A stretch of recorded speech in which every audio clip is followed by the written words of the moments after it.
Well, the first thing that I heard was Ridley Scott, and after that I didn't really need to hear much else, but then it just happened that a great script came along with it. So it was a instantaneous yes.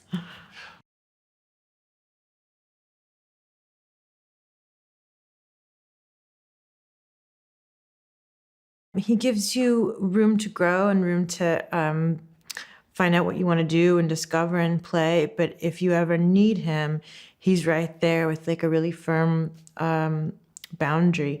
But the thing that I loved so much, and I'd get so excited coming to work in the morning, is that he's full of ideas. He's full of surprises. You know, he's the kind of guy who will, if a scene is a path, at some point, either like intellectually or physically, he'll throw something on the path that then you're going to have to deal with. And it makes it exciting, and it makes it real, because you feel like you're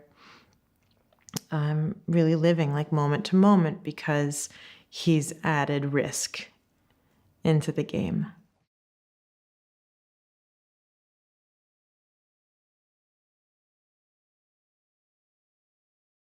There were a few books that I read that were wonderful.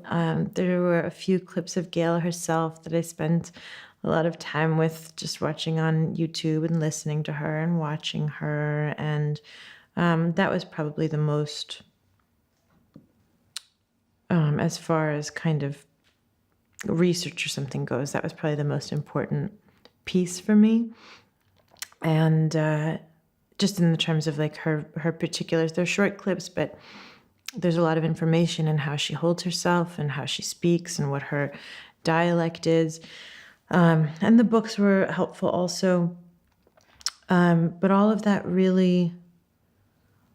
it came together really when I came here and started working and worked with Ridley's incredible team.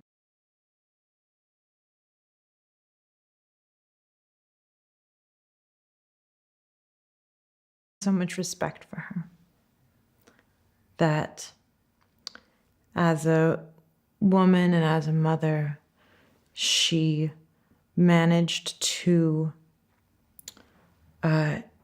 keep herself together, as I said before, and not crumble under the circumstances, and to do whatever it took to get out of bed every day, problem solve every day, deal with new information, new circumstances that would come her way, all with the goal constantly in sight, never wavering, to get Paul home safely.